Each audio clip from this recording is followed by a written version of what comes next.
High all government job aspirants, welcome to my YouTube channel Zen studies for government jobs. তো আজকে আমরা নিচ্ছি mock test number 37। এর আগে আমরা টোটাল 36 মক টেস্ট নিয়ে নিয়েছি। যারা দেখোনি ভিডিও ডিসক্রিপশনে দেখবে একটা প্লেলিস্ট দেওয়া আছে, সেখান থেকে মক টেস্ট 1 থেকে 36 পর্যন্ত অবশ্যই দেখবে। এবং রিসেন্টলি তুমি যে সমস্ত এক্সামের জন্যই প্রিপারেশন করো না কেন, এই মক টেস্টগুলো তোমাদের খুবই কাজে লাগবে। আজকে আমরা যে মক টেস্টটা ডিসকাস করবো সেটা হচ্ছে আইসিডিএস সুপারভাইজার এক্সামের জন্য বায়োলজি যত ধরনের চ্যাপ্টার আছে, মোস্ট এক্সপেক্টেড কোশ্চেন যেগুলো আছে, তো সেগুলো তো আজকে আমরা ডিসকাস করবো। আজকে আমরা দেখতে চাই যে বায়োলজিতে তোমরা কেমন স্কোর করতে পারছো। তো সব চ্যাপ্টার থেকে মিক্স করে কোশ্চেন বানানো, আশা করি তোমরা অ্যান্সার দিতে পারবে। তো যারা যারা অনলাইন চলে এসছো একটু মেসেজ করে দাও, তাহলে আমাদের আজকে অনলাইন মক টেস্ট স্টার্ট করে দিচ্ছি, ঠিক আছে? এবং আওয়াজটা ক্লিয়ার আসছে কি না সেটা একটু কমেন্ট করে দেবে, তাহলে খুব সুবিধা হয়। ফার্স্ট প্রশ্ন দেখো, তো আশা করি সবাই অনলাইন চলে এসছো। তো ফার্স্ট প্রশ্ন দেখো কি বলেছে, যে পাতার কোন কলায় সালোক সংশ্লেষ ঘটে। তাড়াতাড়ি কমেন্ট করো, 5 সেকেন্ড টাইম দিচ্ছি। পাতার কোন কলায় সালোক সংশ্লেষ ঘটে? তো সালোক সংশ্লেষ এটি ঘটে থাকে মেসোপিল কলায়, পাতার মেসোপিল কলায়, খুব ইম্পর্টেন্ট। 2 নম্বর, অঙ্গার অত্তীকরণের শক্তির উৎস হলো কোনটি? অঙ্গার আত্তীকরণ শক্তির উৎস হলো কোনটি? ভালোভাবে ভেবে চিনতে অ্যান্সার দেবে, ঠিক আছে? তো 2 নম্বর প্রশ্ন, এটির অ্যান্সার হচ্ছে অপশন এ, এটিপি, ঠিক আছে? নেক্সট থার্ড প্রশ্ন দেখো, বর্ণালীর কোন রঙের সালোক সংশ্লেষ ভালো হয়? খুব ইম্পর্টেন্ট একটা প্রশ্ন, প্রিভিয়াস ইয়ারেও এই প্রশ্নটা এসছে। তো বর্ণালীর কোন রঙের সালোক সংশ্লেষ ভালো হয়? তো মনে রাখবে সালোক সংশ্লেষ এটি ভালো হয় লাল ও নীল রঙের, অপশন এ হচ্ছে এটার অ্যান্সার। নেক্সট চলে আসি 4 নম্বর, এটা তোমাদের সালোক সংশ্লেষ ফার্স্ট থেকে চ্যাপ্টার ওয়াইজ থেকে আমি স্টার্ট করেছি। তো সালোক সংশ্লেষের সৃষ্ট গ্লুকোজ অণুর অক্সিজেনের উৎস হলো কোনটি? ভালোভাবে ভেবে চিনতে অ্যান্সার দেবে। সালোক সংশ্লেষে সৃষ্ট গ্লুকোজ অণুর অক্সিজেনের উৎস হলো কোনটি? তো এখানে এটি অ্যান্সার হচ্ছে option B, carbon dioxide. Next চলে আসি 5 নম্বর, সালোক সংশ্লেষে সৃষ্ট গ্লুকোজ উদ্ভিদ দেহে সঞ্চিত হয় কী রূপে? তাড়াতাড়ি কমেন্ট করো, 5 নম্বর প্রশ্ন। তো সালোক সংশ্লেষে সৃষ্ট গ্লুকোজ উদ্ভিদ দেহে সঞ্চিত থাকে স্টার্চ রূপে, অপশন বি হচ্ছে এটার অ্যান্সার। একদম সবাই ঠিক অ্যান্সার দিচ্ছ। 6 নম্বর প্রশ্ন, ঐচ্ছিক পেশি কোষের অবাধ শ্বসনের ফলে উৎপন্ন হয় কোন অ্যাসিড? ঐচ্ছিক পেশির কোষের অবাধ শ্বসনের ফলে, এটা শ্বসন চ্যাপ্টার থেকে। তো ঐচ্ছিক পেশির কোষের অবাধ শ্বসনের ফলে উৎপন্ন হয় কোন অ্যাসিড? তো তাড়াতাড়ি কমেন্ট করো 6 নম্বর। তো এটির অ্যান্সার হচ্ছে ল্যাকটিক অ্যাসিড, অপশন বি হবে এখানে অ্যান্সার। 7 নম্বর প্রশ্ন, কি ইজি প্রশ্ন একটা, তোমাদের লেডি কনস্টেবলের পরীক্ষায় এসেছিল। শ্বাসমূল দেখা যায় কোন উদ্ভিদে? তাড়াতাড়ি কমেন্ট করো, শ্বাসমূল দেখা যায় কোন উদ্ভিদে? তো এটির অ্যান্সার হচ্ছে অপশন এ, সুন্দরী, সুন্দরী গাছে শ্বাসমূল দেখা যায়। বেকারি শিল্পে ব্যবহৃত হয় কোনটি? তাড়াতাড়ি কমেন্ট করো। আমাদের বেকারি শিল্প বা যেখানে যে রুটি তৈরি হয় যে কারখানাগুলোতে, তো সেখানে এই কোনটি ব্যবহৃত হয়? তো সেখানে ব্যবহৃত হয় ইস্ট, অপশন এ হচ্ছে এখানে অ্যান্সার। নেক্সট 9 নম্বর, ভিটামিন থেকে, মানব ত্বকে সংশ্লেষিত ভিটামিনটি হলো কোনটি? মানে কোন ভিটামিনটি মানব ত্বকে সংশ্লেষিত হয়? তো ভিটামিন চ্যাপ্টার তোমাদের আগেও আমি ভালোভাবে ক্লাস করিয়ে দিয়েছি, যারা দেখোনি সেরা তারা কিন্তু অবশ্যই আগের ক্লাসগুলো দেখবে। সাজেশন ক্লাস প্রতিদিন মর্নিং 8টার সময় এবং প্রতিদিন রাত 8টায় তোমাদের এখানে অনলাইন মক টেস্ট নিই। তো এই ক্লাসগুলো একটু অ্যাটেন্ড করার চেষ্টা করবে যারা যারা দেখছো। তো 9 নম্বর প্রশ্ন, এটির অ্যান্সার হচ্ছে অপশন সি, ভিটামিন ডি কী করে? মানব ত্বক সংশ্লেষিত করে। নেক্সট 10 নম্বর, প্রোটিনের একটি প্রধান উপাদান হলো কোনটি? এগুলোর মধ্যে কোনটি প্রোটিনের একটি প্রধান উপাদান? ঠিক আছে, কমেন্ট করো, আমি দেখছি। তো এটির অ্যান্সার হচ্ছে নাইট্রোজেন, অপশন এ হচ্ছে এটার অ্যান্সার। 11 নম্বর প্রশ্ন, প্রাণীদেহে আয়োডিনের অভাবে কোন রোগটি হয়? কোন রোগ, কিসের অভাবে কোন রোগ হয়? এখান থেকে কিন্তু আইসিডিএসের এক্সামে প্রচুর প্রশ্ন আসবে দেখবে। তো প্রাণীদেহে আয়োডিনের অভাবে যে রোগটি হয় সেটি হচ্ছে গলগণ্ড। কোন মৌলের অভাবে রক্তাল্পতা ঘটে? কোন মৌলের অভাবে রক্তাল্পতা ঘটে? তো তাড়াতাড়ি কমেন্ট করো। তো এখানে এটার অ্যান্সার হচ্ছে লোহা, অপশন বি হবে এটার অ্যান্সার, এফই। অনেক সময় তোমাদের সংকেত দিয়েও দিয়ে দেয়, তো এটা মনে রাখবে। নেক্সট, রিকেট রোগ হয় কোন ভিটামিনের অভাবে? রিকেট রোগ হয় কোন ভিটামিনের অভাবে? দেখো এখানে আমি তোমাদের বলে দিচ্ছি যে রিকেট রোগ যেটি হচ্ছে সেটি হয় ভিটামিন ডি এর অভাবে, ঠিক আছে? এবার তোমাদের এখান থেকে তোমাদের যেটা নিজে থেকে পড়ে নিতে হবে, ভিটামিন বি1 অভাবে কি হয়, ভিটামিন সি এর অভাবে কি হয়, ভিটামিন কে এর অভাবে কি হয়, ঠিক আছে, এবং এগুলোর কেমিক্যাল নাম, রাসায়নিক নাম অবশ্যই তোমাদের পরীক্ষায় আসবে। 14 নম্বর, আমাদের অস্থির একটি প্রধান উপাদান হলো কোনটি? খুব ইম্পর্টেন্ট একটা প্রশ্ন। আমাদের অস্থির একটি প্রধান উপাদান হলো কোনটি? তো এটি অ্যান্সার হচ্ছে অপশন বি, ক্যালসিয়াম হচ্ছে আমাদের অস্থির একটি প্রধান উপাদান। পাকস্থলীর কোন কোষ থেকে HCl নিঃসৃত হয়? পাকস্থলীর কোন কোষ থেকে HCl নিঃসৃত হয়? তো তাড়াতাড়ি কমেন্ট করো। তো এটি অ্যান্সার হচ্ছে অপশন বি, এক্সটিংক্ট কোষ থেকে HCl নির্গত হয়। কোন ভিটামিন কে দুধে পাওয়া যায় না? কোন ভিটামিনকে দুধে পাওয়া যায় না? কিছুদিন আগেই তোমাদের পুলিশ কনস্টেবলের পরীক্ষায় প্রশ্নটা এসেছিল। তো এটা মনে রাখবে যে ভিটামিন সিকে দুধের মধ্যে পাওয়া যায় না। 17 নম্বর প্রশ্ন দেখো, অর্নিথিন চক্র ঘটে কোথায়? তাড়াতাড়ি কমেন্ট করো, অর্নিথিন চক্র ঘটে কোথায়? তো অর্নিথিন চক্র এটি ঘটে থাকে যকৃতে, অপশন সি হচ্ছে এখানে অ্যান্সার। চলে আসি 18 নম্বর প্রশ্নে, একজন পূর্ণবয়স্ক ব্যক্তির দৈনিক গড়ে মোট কত ক্যালোরির প্রয়োজন হয়? একজন পূর্ণবয়স্ক ব্যক্তি বলেছে, ঠিক আছে। তো একজন পূর্ণবয়স্ক ব্যক্তির দৈনিক গড়ে যত ক্যালোরি দরকার সেটি হচ্ছে অপশন বি, 3000 কিলো ক্যালোরি প্রয়োজন পড়ে।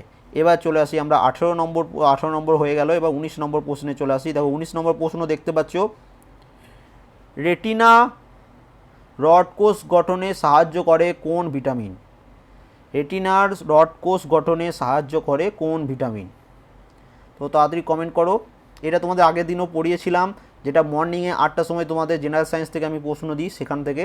তো এটি অ্যান্সার হচ্ছে ভিটামিন এ, রেটিনার রড কোষ গঠনে সাহায্য করে ভিটামিন এ।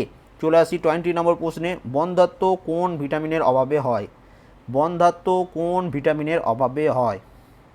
তাড়াতাড়ি কমেন্ট করো। এবং বারবার বলে রাখছি, কোন ভিটামিনের রাসায়নিক নাম কী এবং তার অভাবে কি কি রোগ হয় অবশ্যই কিন্তু পড়ে নেবে।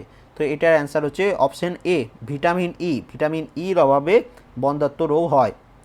রক্তক্ষরণ বা হেমারেজ কোন ভিটামিনের অভাবে হয়? তাড়াতাড়ি কমেন্ট করো, রক্তক্ষরণ বা হেমারেজ কোন ভিটামিনের অভাবে হয়ে থাকে? তো রক্তক্ষরণ বা হেমারেজ এটি হয়ে থাকে ভিটামিন কে এর অভাবে, অপশন ডি হচ্ছে এখানে অ্যান্সার।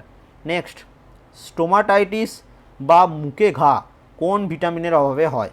স্টোমাটাইটিস বা মুখে ঘা কোন ভিটামিনের অভাবে হয়? তো তাড়াতাড়ি কমেন্ট করো, আমি দেখছি দু একজন ভুল অ্যান্সার করছো। এই তো একজন সঠিক অ্যান্সার দিয়ে দিয়েছে। তো এটা অ্যান্সার হচ্ছে ভিটামিন B2, ঠিক আছে। নেক্সট চলে আসি, ভিটামিন B12 এর রাসায়নিক নাম কি? ভিটামিন B12 এর রাসায়নিক নাম কি? তাড়াতাড়ি কমেন্ট করো। অ্যাসকর্বিক অ্যাসিড নয়, অ্যাসকর্বিক অ্যাসিড হচ্ছে ভিটামিন সি এর রাসায়নিক নাম। তো ভিটামিন B12 এর রাসায়নিক নাম হচ্ছে সায়ানোকোবালামিন, অপশন বি হচ্ছে এটার অ্যান্সার। নিম্নলিখিত কোন উৎসেচকটির উৎস হলো লালাগ্রন্থি? নিম্নলিখিত কোন উৎসেচকটির উৎস হলো লালাগ্রন্থি? তো 24 নম্বর প্রশ্ন, অ্যান্সার দাও তাড়াতাড়ি। তো এটির অ্যান্সার হচ্ছে মল্টেজ, অপশন বি হচ্ছে এখানে অ্যান্সার। নেক্সট 25, মানব হৃৎপিণ্ডে কোন প্রকোষ্ঠে অক্সিজেন সমৃদ্ধ রক্ত গৃহীত হয়? আরেকবার বলে দিচ্ছি, মানব হৃৎপিণ্ডের কোন প্রকোষ্ঠে অক্সিজেন সমৃদ্ধ রক্ত গৃহীত হয়? তো 25 নম্বর প্রশ্ন, অ্যান্সার করো। তো কনফিউজ হয়ে যাবে এই প্রশ্নটা অনেকজন। তো এটি অ্যান্সার হচ্ছে যে মানব দেহের বাম অলিন্দে, অপশন বি হবে এটার অ্যান্সার। তো বাম অলিন্দে অক্সিজেন সমৃদ্ধ রক্ত গৃহীত হয়। নেক্সট 26, সারা দেহে অশুদ্ধ রক্ত গ্রহণ করে কোনটি? এবার এটা কমেন্ট করো, সারা দেহে অশুদ্ধ রক্ত গ্রহণ করে কোনটি? 26 নম্বর প্রশ্ন, অ্যান্সার দাও। তো এটির অ্যান্সার হচ্ছে ডান অলিন্দ, অপশন বি হচ্ছে এটার অ্যান্সার। নেক্সট 27 নম্বর প্রশ্ন তোমরা দেখতে পাচ্ছ, কোন শ্বেতকণিকা হেপারিন নিঃসরণ করে? কোন শ্বেতকণিকা হেপারিন নিঃসরণ করে? তো 27 নম্বর প্রশ্ন, এটির অ্যান্সার হচ্ছে অপশন বি, বেসোফিল। রক্ততঞ্চনে সাহায্যকারী ভিটামিন ও খনিজটি কী? তো ভিটামিন আমরা জানি ভিটামিন কে, ঠিক আছে। কোন রক্ততঞ্চনে সাহায্য করে ভিটামিন কে, এবং খনিজ কি? খনিজ হচ্ছে ক্যালসিয়াম। তো অপশন এ হচ্ছে এটার অ্যান্সার, ঠিক আছে। নেক্সট 29 নম্বর প্রশ্ন, হৃৎপিণ্ডের পেসমেকার বলা হয় কোনটিকে? হৃৎপিণ্ডের পেসমেকার বলা হয় কোনটিকে? তো অপশানগুলো তোমরা দেখতে পাচ্ছ। তো এটার অ্যান্সার হচ্ছে এসএ নোড, অপশান এ হচ্ছে এখানে অ্যান্সার। মানবদেহের সবচেয়ে বড় লাসিকা গ্রন্থিটি হলো কোনটি? মানবদেহের সবচেয়ে বড় লাসিকা গ্রন্থটি হলো কোনটি? সবাই কিন্তু অ্যাটেম্প্ট করবে, অ্যান্সার দেওয়ার চেষ্টা করবে, ভুল হলে হোক, ঠিক আছে? তবুও কমেন্ট করবে, কমেন্ট করা ছেড়ো না, তাহলে কিন্তু পরে প্রবলেম হবে। তো মানবদেহের সবচেয়ে বড় লাসিকা গ্রন্থি হচ্ছে প্লীহা, অপশন বি হচ্ছে এটার অ্যান্সার। সর্বাধিক পরিমাণ বাষ্পমোচন ঘটে কার দ্বারা? সর্বাধিক পরিমাণ বাষ্পমোচন ঘটে কার দ্বারা? তো এখানে এটা অ্যান্সার হচ্ছে যে সর্বাধিক পরিমাণ বাষ্পমোচন ঘটে এটি পত্ররন্ধ্র দ্বারা, ঠিক আছে? অনেকজনাই অপশন এ অ্যান্সার করছিল, কিন্তু অপশন এ অ্যান্সার নয়, পত্ররন্ধ্র দ্বারা অ্যান্সার হবে। লোহিত কণিকার আয়ুকাল কত? এটা West Bengal police, West Bengal WBCS exam, miscellaneous সব পরীক্ষায় প্রশ্নটা এসছে, তোমরা সবাই এটার অ্যান্সার জানো। তো লোহিত কণিকার আয়ুকাল হচ্ছে 120 দিন, অপশন সি হচ্ছে এখানে অ্যান্সার। অ্যালার্জি প্রতিরোধকারী শ্বেত রক্তকণিকাটি হলো কোনটি? অ্যালার্জি প্রতিরোধকারী শ্বেত রক্তকণিকাটি হলো কোনটি? তো 33 নম্বর প্রশ্ন অ্যান্সার দাও। তো এটা মনে রাখবে, অ্যালার্জি প্রতিরোধকারী শ্বেত রক্তকণিকাটি হচ্ছে ইউসিনোফিল, অপশন বি হচ্ছে এটার অ্যান্সার। কোন বিভাগে রক্তে কোনো অ্যান্টিজেন থাকে না? কোন বিভাগে রক্তে কোনো অ্যান্টিজেন থাকে না? কমেন্ট করো 34 কি হচ্ছে। তো কোনো অ্যান্টিজেন থাকে না ও বিভাগে রক্তে, অপশন বি হচ্ছে এটার অ্যান্সার, এবং না বলেছে, লাস্ট পর্যন্ত প্রশ্নটা পড়বে। নেক্সট 35 নম্বর প্রশ্নে চলে আসি। প্রতি 100 মিলি রক্তে সুস্থ স্বাভাবিক মহিলাদের ক্ষেত্রে হিমোগ্লোবিন পাওয়া যায় কত? ভালোভাবে পড়ো। প্রতি 100 মিলি রক্তে সুস্থ স্বাভাবিক মহিলাদের ক্ষেত্রে হিমোগ্লোবিন পাওয়া যায় কত? তো পাওয়া যায় 10.5 মিলিগ্রাম থেকে 10.5 গ্রাম থেকে 12.5 গ্রাম, অপশন সি হচ্ছে এখানে অ্যান্সার। চলে আসি 36 নম্বর প্রশ্নে। লজ্জাবতী গাছ স্পর্শ করার সাথে সাথে পত্রগুলি মুড়ে যায় বা বন্ধ হয়ে যায়, এটির কারণ কি, বা এটাকে কোন চলন বলে? তাড়াতাড়ি কমেন্ট করো, এটাকে কোন চলন বলে? তো 36 নম্বর একদম সবাই ঠিক, এটাকে বলা হয় সিসমোনাস্টি চলন, অপশন বি হচ্ছে এটার অ্যান্সার। নেক্সট 37, মাছের গমনের সাহায্যকারী পেশি হলো কোনটি? মাছের গমনে সাহায্যকারী পেশি হলো কোনটি? তাড়াতাড়ি কমেন্ট করো, এবং যারা যারা অনলাইন চলে এসছো সবাই একটা করে লাইক করে দেবে, তাহলে আমার খুবই ভালো লাগবে। তো 37 নম্বর প্রশ্ন, এটি অ্যান্সার হচ্ছে মায়োটম পেশি, অপশন ডি হচ্ছে এটার অ্যান্সার। মাছের গমনে সাহায্যকারী পেশি হলো মায়োটম পেশি। নেক্সট 38 নম্বর, একজন পূর্ণবয়স্ক মানুষের দেহের অস্থি সংখ্যা। এই প্রশ্নটা সব এক্সামে বারবার রিপিট হয়, খুব ইজি একটা প্রশ্ন, তোমরা সবাই পারছো, একদম ঠিক। তো 38 নম্বর প্রশ্নের অ্যান্সার হচ্ছে 206টি। নেক্সট, টার্টারিক অ্যাসিড পাওয়া যায় কোনটিতে? টার্টারিক অ্যাসিড পাওয়া যায় কোনটিতে? তাড়াতাড়ি কমেন্ট করো। তো এটি পাওয়া যায় তেঁতুলে, অপশন সি হচ্ছে এটার অ্যান্সার। চলে আসি, দেহের তাপমাত্রা নিয়ন্ত্রণে সাহায্যকারী অঙ্গটি হলো কোনটি? দেহের তাপমাত্রা নিয়ন্ত্রণে সাহায্যকারী অঙ্গটি হলো কোনটি? তাড়াতাড়ি কমেন্ট করো। তো 40 নম্বর প্রশ্ন, এটির অ্যান্সার হচ্ছে অপশন ডি, ত্বক। নেক্সট চলে আসি 41 নম্বর প্রশ্নে। গ্লোমেরুলাসের অবস্থান কোথায়? গ্লোমেরুলাসের অবস্থান হচ্ছে কোথায়? তো 41 নম্বর প্রশ্ন, এটির অ্যান্সার হচ্ছে বৃক্কের কর্টেক্সে গ্লোমেরুলাস দেখতে পাওয়া যায়। নেক্সট, কোন উপকারটি মানুষের রক্তচাপ কমাতে সাহায্য করে? তো এটা কমেন্ট করো, কোন উপকারটি মানুষের রক্তচাপ কমানোর জন্য ব্যবহৃত হয়? তো সেটি হচ্ছে অপশন বি, রেসারপিন। নেক্সট 43 নম্বর প্রশ্ন, স্নায়ুতন্ত্রের গঠনগত ও কার্যগত একক হলো কোনটি?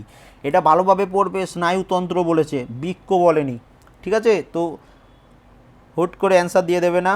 43 নম্বর প্রশ্ন, স্নায়ুতন্ত্রের গঠনগত এবং কার্যগত একক হচ্ছে নিউরন, এবং বৃক্কের গঠনগত কার্যগত একক হচ্ছে নেফ্রন। তো এই দুটো কনফিউজ হয়ে যাবে না। মস্তিষ্কের ভিতরের দিকে আবরণীর নাম কি? মস্তিষ্কের ভিতরের দিকে আবরণীর নাম কি? তাতে কমেন্ট করো 44। তো এটি অ্যান্সার হচ্ছে পায়ামেটার, অপশন বি হচ্ছে এটার অ্যান্সার।